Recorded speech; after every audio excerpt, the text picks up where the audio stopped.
journée de Pro D2 et ce duel entre le Biarritz Olympique Pays Basque et Perpignan. L'USAP qui se déplace pour se rapprocher de son objectif de début de saison, rentrer dans les 5 premiers, et les Biarros qui sont sous pression avec une menace de relégation. Il faut absolument des points au compteur. Et les Biarros commencent bien ce match dès la 8e minute de jeu. Un match relativement haché, mais c'est Maxime Lucu, très précieux, qui ouvre le score 3-0. 11e minute. Du combat, âpre, au niveau des mêlées, ce sont les Catalans qui ont le ballon. Pénalité signalée par monsieur l'arbitre de la rencontre et on joue rapidement avec Karl Château. Monsieur l'arbitre va poser la question à son assesseur sur la touche si Karl Château a joué devant lui. Apparemment ça a l'air bon. Et on va voir l'arbitre dans le but, bien sûr, il n'y a pas de vidéo en Pro D2 comme vous le savez, qui va valider cet essai. Pour les Catalans, 7-6, on est revenu avec 3 points de Maxime Lucu. On va rendre la mêlée où on a subi du côté des Biarros. Vous voyez le pack catalan se faire complètement emporter avec un avantage en cours.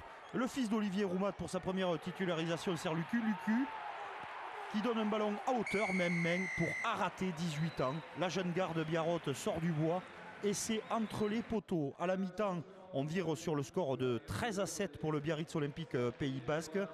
Des changements vont intervenir de part et d'autre.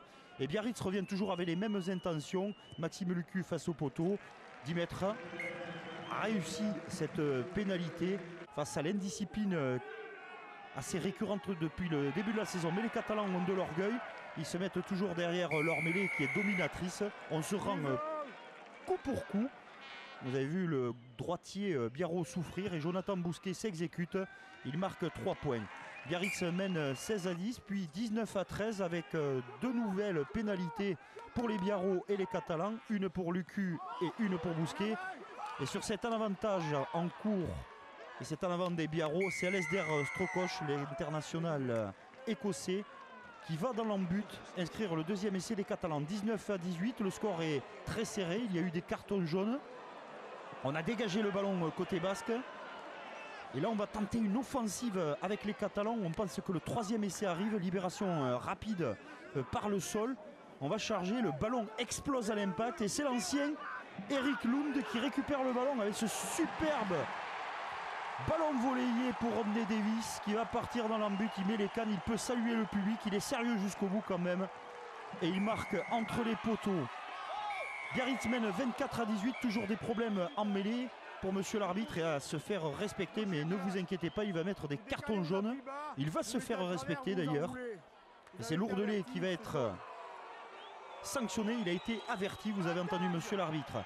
Les Biarros lancent les assauts pour aller chercher une libération totale pour le public d'Alguilera. Une pénalité est en cours, Maxime Lucu va la prendre. 5 pénalités sous le soleil radieux du Pays Basque. Avec beaucoup d'approximations dans ce match. Perpignan va essayer de revenir dans la fin de partie. Mais le score restera